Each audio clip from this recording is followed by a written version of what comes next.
মনটা ভীষণ ভীষণ খারাপ। এত চেষ্টা করেও মনটা কেন জানি একদমই ভালো হচ্ছে না। তো আজকে ভাবলাম মানে বিকালের দিকেই ভেবেছিলাম আর কি যে একটু চিকেন ফ্রাই তৈরি করে খাই। অনেক সময় দেখা যায় এক আপুর কাছ থেকে শোনা আর কি, ভালো মন্দ খেলে নাকি মন একদম ভালো হয়ে যায়। তো আমিও ভাবলাম যে দেখি ভালো মন্দ খাওয়ার মানে খাওয়াতে যদি আমার মনটা একটুখানির জন্য ভালো বা শান্ত হয়ে যায় আর কি। জানি না ভালো হবে কি না, সারাদিন অনেক চেষ্টা করলাম মনটাকে ভালো করার জন্য। আমি কেন জানি একটু অন্যরকম, সহজে কোনো কিছু মেনে নেই না। তাই হয়তোবা আজকেও মানে কালকের হওয়া ঘটনা থেকেও আজকে কোনো কিছুই মেনে নিতে পারছি না ঠিকভাবে।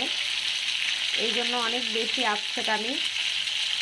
কার কার সাথে এরকমটা হয় অবশ্যই একটু আমাকে জানাবেন। আর আপনাদের কার কার আমার মতো চিকেন ফ্রাই অনেক বেশি পছন্দ, এটাও একটু আমাকে জানাবেন। আমার কিন্তু চিকেন ফ্রাই ভীষণ পছন্দ। দেখি চিকেন ফ্রাই খাওয়াটার পরে আমার আসলে মনটা ভালো হয় কিনা। আমি আসলে চিকেন ফ্রাই খাওয়ার পর দেখবো আর কি যে আপুর কথাটা ঠিক হয় কিনা, যে চিকেন ফ্রাই মানে চিকেন ফ্রাই না, মানে ভালো মন্দ একটু খাবার খেলে নাকি মানে মন ভালো হয়ে যায়। তো আমিও আজকে একটু দেখতে চাই যে ভালো মন্দ খাওয়াতে আমার মনটা ভালো হয় যে যায় কিনা। আসলে ভালো হবে কিনা আমি এটা একদমই বুঝতে পারতেছি না। তারপরেও মনটাকে ভালো করার জন্য আমি আপ্রাণ চেষ্টা করতেছি।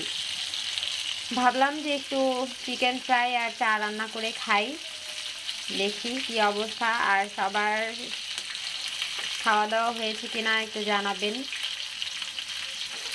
আর যারা যারা আমাকে পছন্দ করেন তারা একটু আমার পাশে থাকবেন। আপনারা পাশে না থাকলে আসলে আমার সফলতা পাওয়া কখনোই সম্ভব না। সবটাই আপনাদের উপর নির্ভর করছে। তাই আপনাদের কাছে মানে বিশেষভাবে আমার অনুরোধ যে অবশ্যই অবশ্যই আমার পাশে থেকে আমাকে একটু সাহায্য করবেন।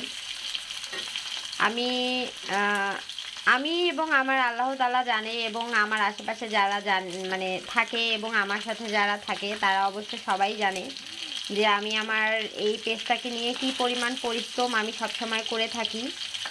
জানি না আল্লাহ তাআলা আমাকে সফলতা দান করবেন কি না, কিন্তু আমি বিশ্বাস করি যে আল্লাহ তাআলা একদিন আমাকে অবশ্যই অবশ্যই মানে সফলতা দান করবেন আর কি।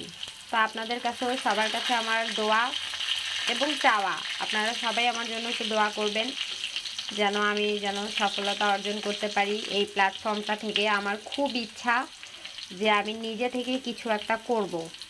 তো এই ইচ্ছা থেকেই আমার পেজ চালানো। তো সবাই আমার জন্য একটু দোয়া করবেন, সবাই আমাকে একটু ভালোবেসে পাশে থাকবেন।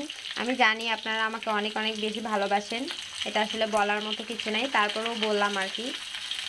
সবাই ভালো থাকবেন, সুস্থ থাকবেন, অবশ্যই অবশ্যই আমার পাশে থাকবেন, আমি আশা করব। আল্লাহ হাফেজ।